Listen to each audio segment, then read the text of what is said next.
malam ini Allah persatukan kita sesuai dengan judulnya Al-Fatihah.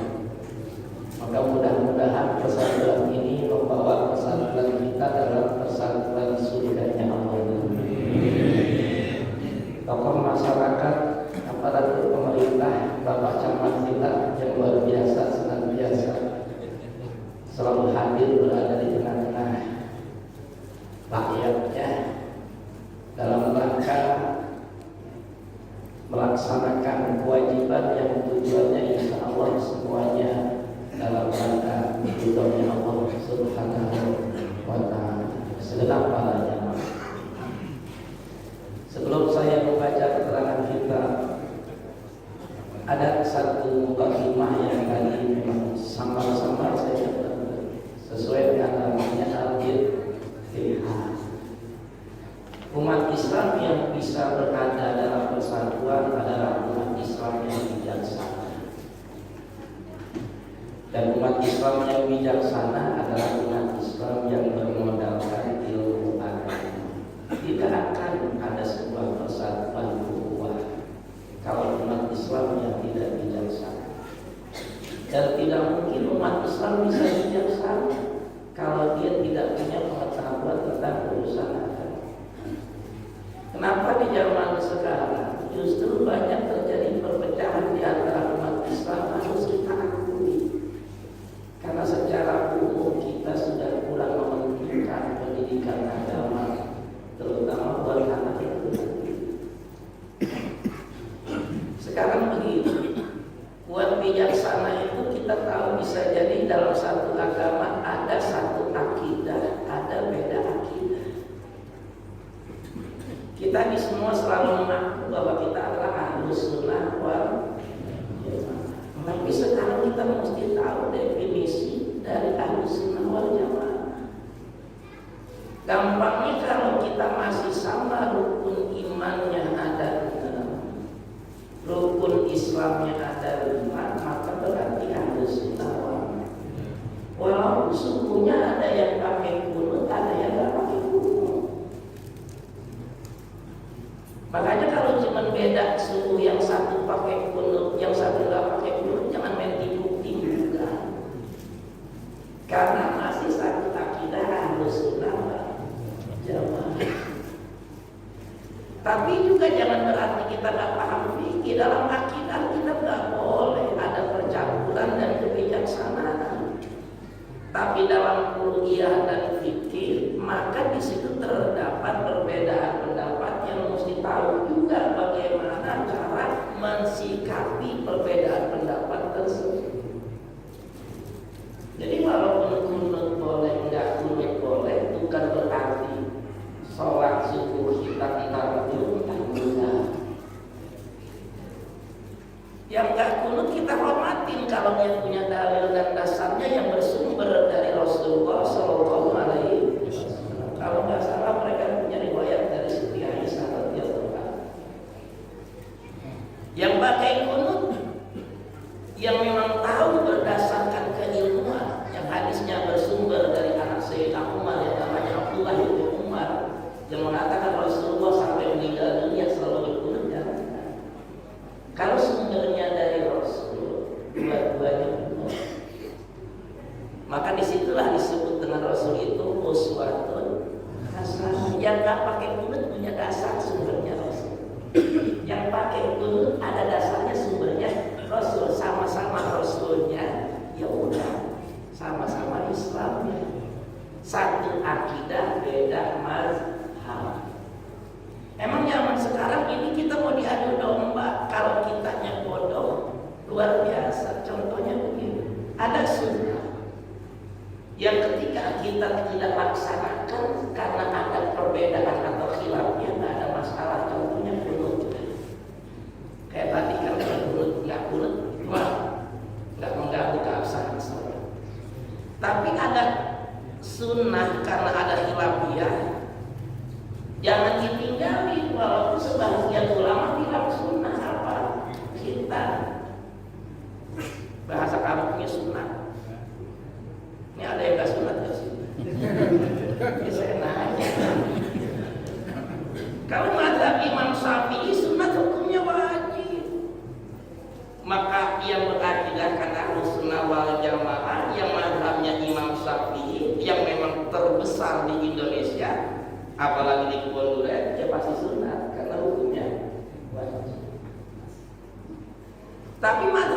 Maliki salah satunya menyebutkan sunat atau khitan hukumnya sunnah. Tapi tanya kelompok mazhab Imam Maliki, ada nggak pengikut Imam Malik yang kulu?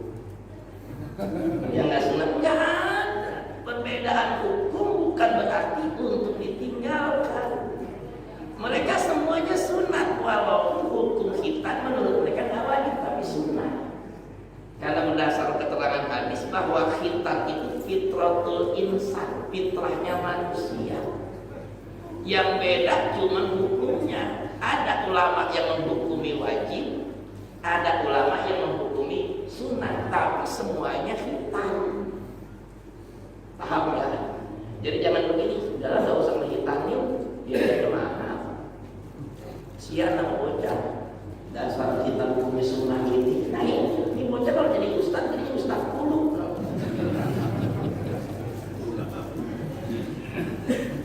Jadi dengan adanya majelis taklim seperti ini, kita mesti paham, oh ini adalah akidah Ahlussunnah wal Jamaah, rukun imannya 6, rukun Islamnya 5, kebanyakan mazhab Imam Syafi'i. Yang tidak bermazhab Imam Syafi'i jangan ngata-ngatain, karena kita sendiri tidak mempermasalahkan mereka yang berbeda mazhab. Hanya umumnya di Kalimulia, se-Depok, se-Indonesia lebih besar pengikut mazhab Imam Syafi'i. Pelajarin sejarah. Mazhab pertama itu Imam Hanafi, namanya Hanafi. Kemudian Imam Malik, kemudian Imam Syafi'i. Imam Malik itu guru dari Imam Syafi'i. Masa guru sama murid berantem? Kan tidak ada. Imam Ahmad bin Hambal murid dari Imam Syafi'i. Jadi mereka punya keterikatan dan akur. Nah kita ini pengikutnya yang emang cuma ngikut-ngikut doang. Itu gara-gara urusan begitu berantem. Makanya mudah-mudahan semakin kita di majelis taklim semakin kuat ukhuwah Islamnya kita.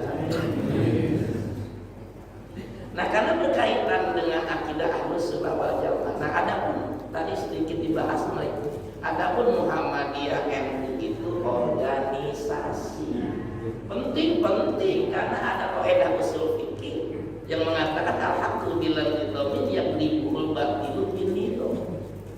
Kalau kebenaran tidak dibentuk, tidak diorganisir, maka akan kalah oleh kejahatan yang terorganisir. Maka umat Islamnya harus punya organisasi, karena mereka yang pembela kemaksiatan punya organisasi. Kalau cerita begini panjang nih Pak, FPI itu paham benar. Makanya penting, jadi jangan salah, kenapa sih ada NU, kenapa sih ada Muhammadiyah, jadi membuat terpecah belah. Enggak, memang dibutuhkan. Itu bid'ah. Nah ini aja majelis taklim kuliah subuh al-fajriyah bid'ah. Di zaman Nabi memang ada pengurus masjid. Kagak ada DKM-nya, siapa coba yang tahu DKM Masjidil Haram zaman Nabi? Iya, karena dibutuhkan. Taghayyurul ahkam bil azminah wal amkinah. Hukum itu bisa kita adakan dengan adanya perubahan situasi dan kondisi. Nah sekarang ini kita banyak ini, kalau tidak ada diperkuat dengan dalil para ulama, maka kita bakalan kaku kelihatannya. Zaman Nabi ada mik. Iya. Sekarang ini gara-gara tongkatnya berantem. Masjid yang nggak ada tongkatnya ngerasa nggak ada gunanya. Padahal kalau nggak memakai ya udah nggak usah ngapain yang pakai. Kenapa? Karena memang ada keterangan al-muhafadzatu ala qadimi sholeh wal akhdhu ala jalidil aslah. Kalau ada yang mampu memelihara yang dari dulu adanya, ya bagus. Dan kalau mau mengadakan yang dari dulu nggak ada, ya bagus. Kayak begini. Iya, megang tongkat itu dulu dipelihara. Tapi jangan segala ngomong kalau zaman dulu nggak ada musuh, kalau nggak ada musuh, ngapain megang tongkat? Ada manfaatnya tongkat. Apa? Kan sekarang khotib kebanyakan para penceramah.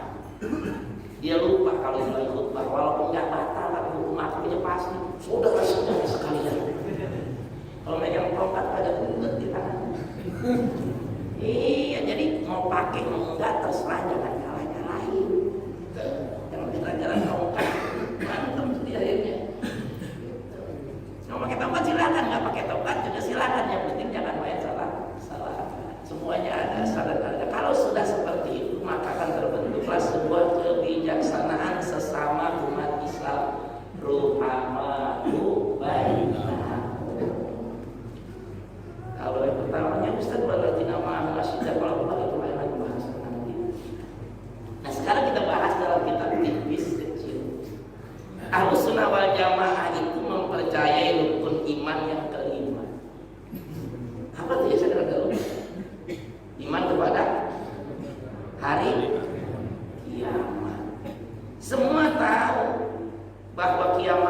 pasti. Hanya kita diberikan perintah oleh Allah menjadikan itu sebuah akidah, bukan sekedar tahu, tapi bagaimana caranya menjadi yakin. Karena akidah itu keyakinan umat Islam Ahlussunnah wal Jamaah, yakin adanya Allah, yakin adanya Rasulullah, yakin adanya kitab-kitab Allah, yakin adanya malaikat-malaikat Allah, yakin dengan hari kiamat, yakin dengan takdir baik dan buruk yang datangnya dari Allah. Bicara takdir baik, takdir buruk pun kita lagi ngalamin. Makanya kalau ada orang bikin peringatan, itu jangan kita kata-katain. Peringatan Maulid itu bagus. Kenapa? Karena kita yang mengingatkan diri kita sendiri. Kalau kita udah jarang ingetin diri kita sendiri, Allah yang ingetin. Kalau Allah udah ngingetin, ya berubah baik, berubah tsunami, berubah gempa bumi. Yang penting ada hasilnya. Begitu ada peringatan, ingat kita pulang sudah mau. Ingat dengan kewajiban kita sebagai umat Islam. Nah, supaya kita tambah yakin, itu rukun iman yang kelima yang dibahas sebetulnya. Pengen dari awal, cuma ya ini aja deh urusannya tentang keyakinan kita kepada alam gaib. Jadi pertanyaan ini soal ini kita tipis lah, jawabnya ulama. Jadi akidah Ahlussunnah wal Jamaah itu kalau kitab yang besarnya itu ada 11 jilid. Mungkin kita ngaji 15 tahun akan tamat. Ulama sekarang meringkas, merangkum jadi cuma segede gini. Ada barisnya. Gampang. Itu mengajinya pada orang tentang akidah Ahlussunnah. Jadi kita tuh menjawab pertanyaan-pertanyaan seperti pertanyaan pertama di sini.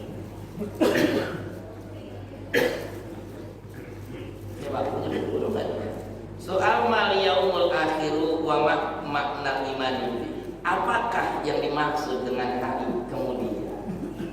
Dan apakah artinya kita beriman kepada hari kemudian? Jangan cuma tahu hari kemudian tapi nggak tahu bagaimana cara mengimaninya. Maka menjawab amal yaumul akhiru, adapun hari kemudian, bahwa yaumul azimul ahwali, yaitu hari yang sangat luar biasa huru haraknya. Kalau ada orang tinggal di rumah, tahu-tahu bendungan jebol, kayak waktu tahun berapa saya pernah ke Setu Gintung. Itu dengar cerita, ada orang saking paniknya mendengar suara gemuruh bendungan jebol, itu dia samper yang biasa ke anaknya, nggak tahu di mana tahu. Ini ke hari kiamat ini, padang mahsyar itu huru haranya begitu. Makanya supaya kita nggak ngalamin huru hara yang tidak menenangkan, kita disuruh ibadah, ingat kepada Allah. Inna dzikrallah tatma'innul qulub. Yang tujuan utama kita itu adalah ini. Kita sholat buat cari pahala. Pahala itu nggak ada manfaatnya di dunia. Kita nggak bisa beli kue dengan pahala. Pak, saya beli kue dong, tapi bayar pakai pahala. Ditolak, kita diusir bisa. Jadi sekarang saya tanya, kita ibadah pagi-pagi ini nyari apa? Nyari pahala, nyari duit. Pahala kalau ditanya, cuma saya tanya ada manfaatnya nggak pahala itu? Buat bayar cicilan motor kagak pakai itu pahala. Tapi kenapa kita ngotot pahala lagi yang kita cari? Karena buat ini nih, buat hari kemudian, dan ini yang harus menjadi niat pertama. Sholatnya kita, ngajinya kita, ibadahnya kita, kerjanya kita, tugasnya kita, buat rukun iman yang kelima, yaitu hari kiamat, hari kemudian. Hasil dunia bonus. Yang datang kemarin niatnya nyari pahala, bonusnya lah itu snack kotak. Jangan dibalik, sayang pahala ditukar sama snack. Boleh sebuah yang nggak sarapan gratis sama snack. Ini mah bonus semua aja Pak Camat. Niatnya ibadah kepada Allah, berarti juga dia pahala bonusnya gaji.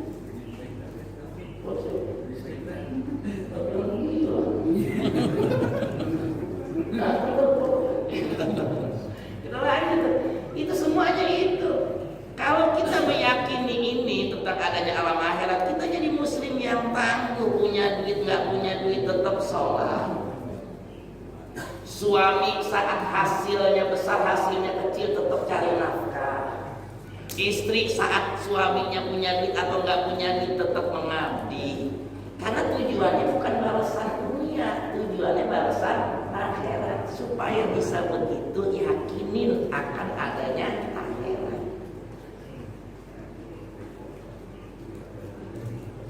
Kalau hasilnya duit Pak, duit nih, kalau hasilnya duit bukan lagi membanggakan. Semalam saya pulang jam 2 malam, makanya saya bilang kondisi saya lagi agak parah di jam 2 malam kena hujan lokal. Dari Sasak Panjang acara jam 2 naik motor, hujan lokal sampai kita itu jadi berhenti. Itu udah basah. Mau tidur tanggung, ya udah tanggung nungguin kuliah subuh. Ini bukan berarti gak doyan duit. Kalau seandainya tujuan datang kemari duit, terus semalam saya bisa aman. Mending saya rebahan di rumah, ya ampun betul. Jawa-jawanya. Ya kalau tujuan kita duit, kita malas ibadah, mau ngapain tuh? Jadi hujanan mau datang kuliah subuh Al-Fajriyah, ketemu aki-aki mulu. Jadi takut sama kalau kita nggak ngarepin urusan akhirat bernilai pahala, ngapain kita ngaji dengerin ustaz kampung ngoceh? Mendingan buka YouTube, ada ustaz kelas nasional dan internasional. Tapi kenapa kita mau begini? Karena kita punya keyakinan bahwa ada alam yang menjadi harapan kita di dalam akhirat.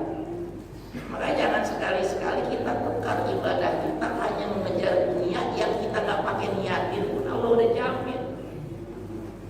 Insya Allah. Nah kemudian dilanjutkan, mada ta'taqidu fil yaumil akhir wa ma yata'allaqu bihi. Apa yang kau yakini tentang hari kemudian dan yang berkaitan dengan hari kemudian, yang hari kiamat akhirat itu apa aja sih isinya? Jawab. Ini jawaban Ahlus Sunnah wal Jamaah. Atakidu awalan bisu alil qabri summa binaimihi awadadi. Saya Ahlus Sunnah meyakini yang pertama urusan akhirat adalah pertanyaan kubur. Jadi Ahlus Sunnah wal Jamaah itu yakin adanya pertanyaan kubur. Kalau kita bahas panjang, penanyanya namanya Munkar Nakir atau bukan itu perbedaan pendapat.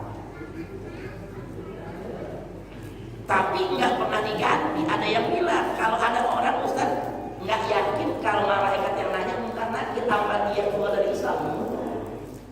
Yang penting jangan diganti. Pokoknya saya nggak yakin namanya Munkar Nakir. Namanya pokoknya nggak tahu Allah Alam. Gitu silakan. Tapi kalau diganti namanya Upin Ipin, nggak berisam. Kenapa? Karena ini bukan perbedaan pendapat guru. Iya, bukannya kunut dengan tidak kunut. Ini kaitannya dengan akidah. Jadi itu yang namanya akidah itu rukun Islam, rukun iman. Kalau beda ininya namanya beda akidah. Jangan kita urusan kunut kita bilang dia betul nggak kunut, dia bukan Ahlus Sunnah wal Jamaah. Belum tentu. Karena itu perbedaan guru. Iya. Kalau udah beda rukun Islam, rukun iman kan. Makanya Ahmadiyah itu bukan Islam kan? Ahmadiyah itu bukan Islam. Organisasi. Ya dia organisasi yang menghina dan menistakan Islam. Pakai nama Islam tapi beda semuanya, sampai beda nabi dia menghina. Itu jangan sampai nanti sama yang begitu kita bijaksana. Jangan. Biarinlah dasar Ahmadiyah Islam juga. Jangan yang bukan Islam. Yang namanya agama aur-auran. Paham aur-auran? Ya apa dipakai nanti. Summa binaimihi adabi. Ahlus Sunnah wal Jamaah wajib meyakini di alam kubur kita juga digeletakin doang terus nggak diapa-apain, bukan. Habis ditanya jawaban kita yang menentukan apakah di alam kubur itu bakal diseksa atau bakal diberikan nikmat. Hasil dari jawaban kita. Makanya zikir itu begini Pak. Habisnya sering banget kita dengar. Idza marartum bi riyadil jannah fartamu. Apabila kalian lewat ketemu dengan taman surga, mampir, kata Nabi. Kita kalau baca doa yang untuk taman surga itu adanya di surga apa di alam kubur? Alam kubur kan kita ngomongnya, semoga kuburnya dijadikan taman dari taman surga. Sebetulnya modal nyicilnya itu di dunia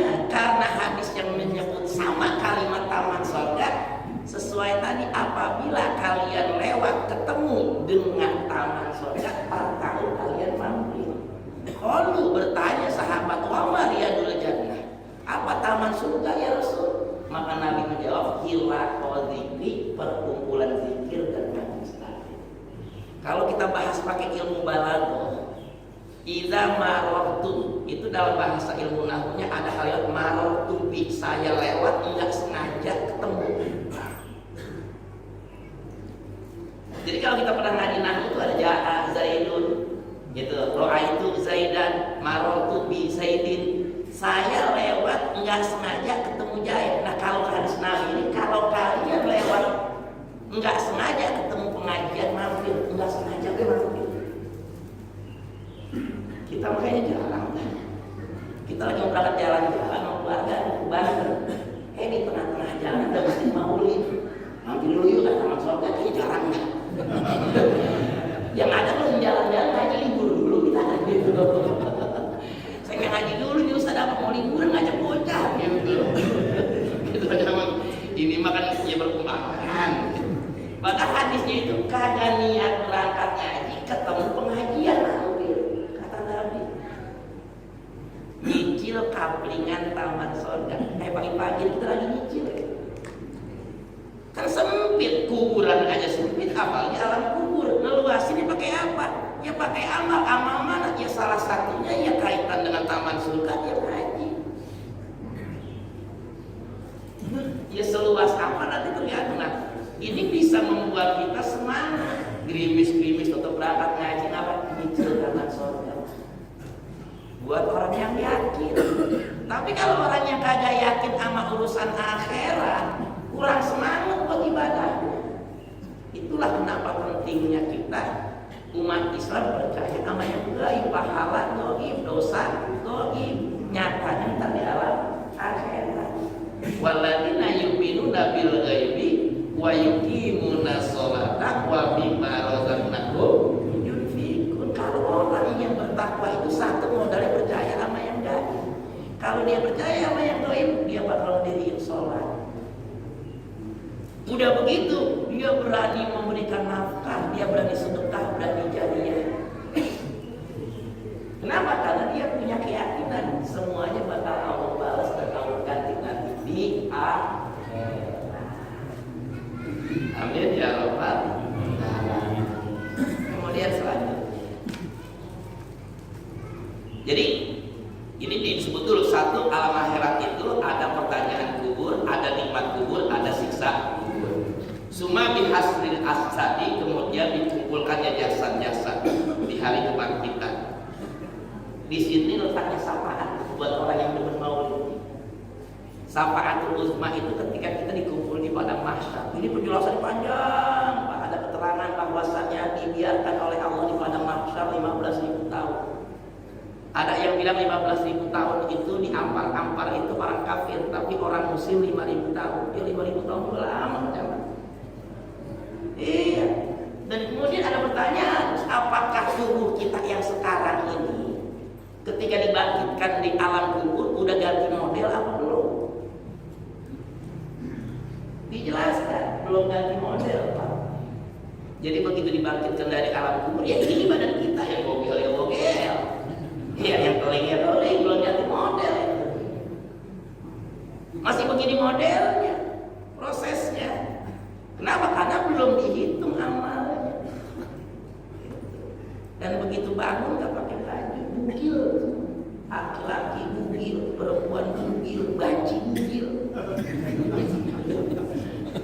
Iya. Makanya kan Siti Aisyah radhiyallahu anha pernah nanya ke Nabi, ya Rasul, jadi tanpa selain kok betapa malunya saya kalau di padang mahsyar nanti dalam kondisi tanpa selain berkumpul dengan manusia lain. Kata Nabi, gak usah dipikirin, saat itu orang gak mikirin badan orang lain. Kenapa? Karena mereka sendiri lagi panik sibuk dengan urusan masing-masing. Ini menjadi gambaran buat kita betapa luar biasanya huru hara alam akhirat. Makanya kita banyak berzikir. Zikir itu mana? Ingat-ingat Allah, ingat kepada Rasulullah, ingat kepada Al-Quran, ingat kepada kematian, ingat kepada permasalahan. Mudah-mudahan Allah kasih kita kesemangat dalam beribadah kepada Allah.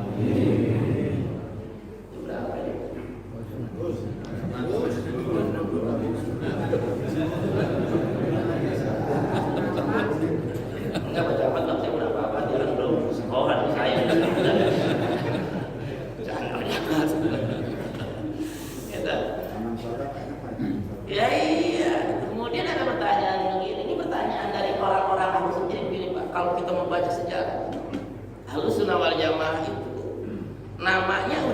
Nabi, cuman belum berbentuk kelompok akidah.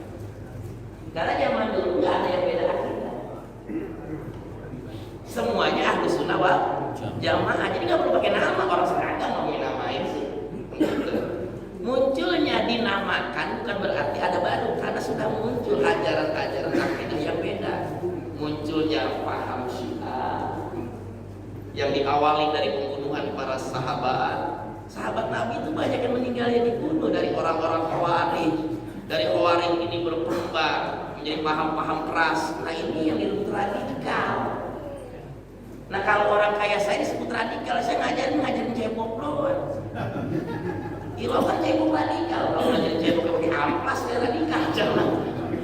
Ya, iya, jadi radikal ini sebuah kata yang belum jelas. Jadi kita bingung tangkal radikal, yang ditangkal radikal yang mana?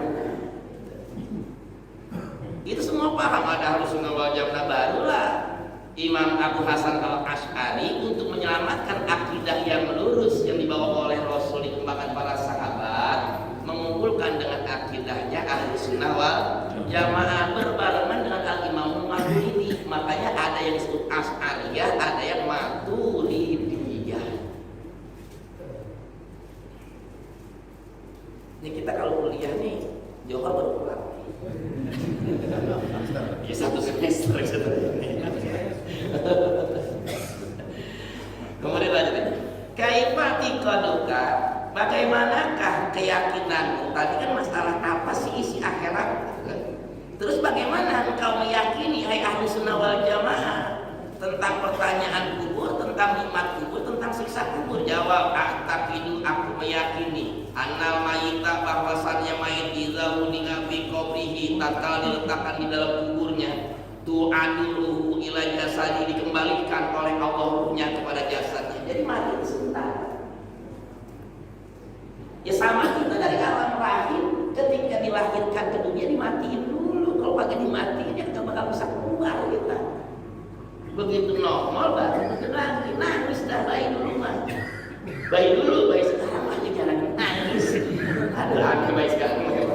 Sesuai kayak kalau bayi dulu menangis, bayi sekarang ambil ditepuk sama bidan dia nangis. Pasti itu perpindahan alam, kan kita itu yakin bahwa kita tadinya ada di alam azali ya kan. Kemudian ada di alam rahim. Kemudian ada di alam dunia, kemudian pindah ke alam akhirat. Semuanya itu melalui proses ya tidak adanya, dikembalikan ruhnya. Makanya ada keterangan apabila ditinggalkan 7 saat oleh para pengantarnya, maka mereka akan ditanya oleh 2 malaikat. Lah kalau nggak dikembaliin ruhnya, tinggal jawab.